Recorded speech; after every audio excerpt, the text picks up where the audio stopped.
అందరికీ నమస్కారం. నేను మీ రాజా. ఈరోజు మా రెసిపీ వచ్చేసి ఒక మంచి బ్రేక్ఫాస్ట్ రెసిపీ చూపిస్తున్నానండి.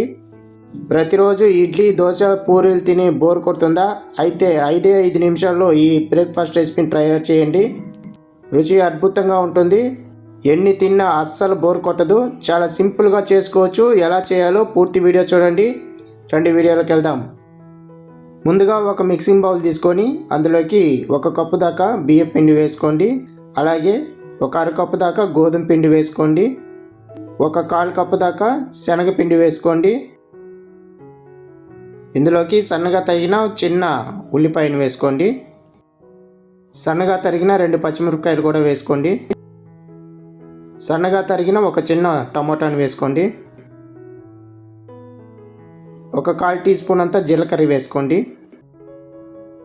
1/2 టీ స్పూన్ అంతా చిల్లీ ఫ్లేక్స్ వేసుకోండి. చిల్లీ ఫ్లేక్స్ వేయటం వల్ల రుచి ఇంకా బాగుంటుంది. 1/4 టీ స్పూన్ ఉప్పు వేసుకోండి. మీ రుచికి తగ్గ మీరు చూసుకొని వేసుకోండి. 1 చిటికెడు వచ్చేసి వంట సోడా వేసుకోండి. కొంచెం సన్నగా తరిగిన కొత్తిమీర కూడా వేసుకొని ఇప్పుడు ఇవన్నీ బాగా కలిసే విధంగా కలుపుకోవాలండి పిండిలో. చాలా అంటే చాలా బాగుంటుందండి ఈ బ్రేక్ఫాస్ట్ రెసిపీ. ఒక్కసారి తయారు చేసి పెట్టారంటే వారానికి 4 సార్లు ఇదే చేయమంటారు. అంత రుచికరంగా ఉంటుంది. మీరే చూస్తారు కదా చేసిన పాట. ఇలా అంతా కలుపుకున్న తర్వాత కొంచెంగా వాటర్ పోసుకుంటూ బ్యాటర్ లాగా చేసుకోవాలండి. దోశ బ్యాటర్ ఎలా చేసుకుంటామో అలా చేసుకోవాలి. వీడియోలో చూపించే విధంగా చేసుకోండి, కరెక్ట్గా వస్తుంది. ఈ లోపల మీకు ఒక చిన్న రిక్వెస్ట్ అండి. ఎవరైతే నా ఛానల్ కొత్తగా చూస్తుంటున్నారో సబ్స్క్రైబ్ చేసుకొని చూడండి. నేను పెట్టే ప్రతి వీడియో మీకు నోటిఫికేషన్లో మొదటగా వచ్చేస్తుంది. ఇలా నోటిఫికేషన్లో వచ్చినప్పుడు ఈజీగా మీరు ఇంకా చూడొచ్చు. ఇంకా మన ఛానల్లో ఇలాంటి స్నాక్స్ రెసిపీలు, కొత్త రెసిపీలు మన ఛానల్లో చాలా ఉన్నాయి. అవి కూడా చూసి చేసుకొని తినండి. వీలైతే మీ ఫ్యామిలీ మెంబర్స్కి, ఫ్రెండ్స్కి షేర్ చేయండి, సపోర్ట్ చేయండి. బ్యాటరీ కన్సిస్టెన్సీ వచ్చేసి ఇలా ఉండాలండి. మరీ గట్టిగా కాకుండా మరీ జారుగా కాకుండా మీడియంగా ఇలా ఉంటేనే పర్ఫెక్ట్గా వస్తాయి.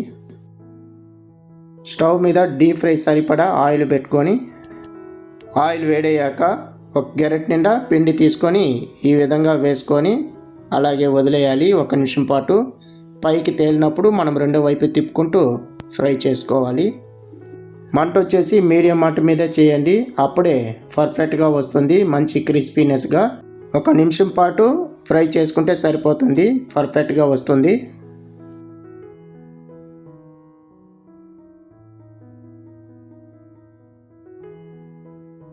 చూడండి, ఈ కలర్ వచ్చిన వెంటనే తీసుకొని ప్లేట్లోకి మార్చుకునేదే.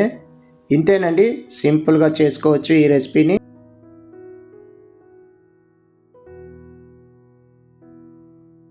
రెండోసారి కూడా వేసి చూపిస్తున్నాను చూడండి. మంట వచ్చేసి మీడియం మంట మీద చేస్తేనే పర్ఫెక్ట్గా వస్తుంది. చాలా అంటే చాలా త్వరగా అయిపోతుందండి. అన్నీ ఇంట్లో ఉన్న వాటితోనే చేసుకోవచ్చు అప్పటికప్పుడు. ఒకసారి ఇలా ట్రై చేసి చూడండి, మీకే తెలుస్తుంది ఎలా వచ్చిందనేది. ఈ వీడియో మీకు నచ్చినట్లయితే లైక్ చేయండి, షేర్ చేయండి, కామెంట్ చేయండి. మరిన్ని వీడియోస్ కోసం నా ఛానల్ని సబ్స్క్రైబ్ చేసి పెట్టుకోండి. ఇలాంటి మంచి స్నాక్స్ రెసిపీలు నేను చేసి చూపిస్తాను. ఈ వీడియో పైన మీ అభిప్రాయం చెప్పండి. మీకు ఏమైనా డౌట్ ఉన్నట్లయితే నన్ను అడగండి, తప్పకుండా రిప్లై ఇస్తాను. మళ్ళీ వీడియోలో కలుద్దాం. ధన్యవాదాలు.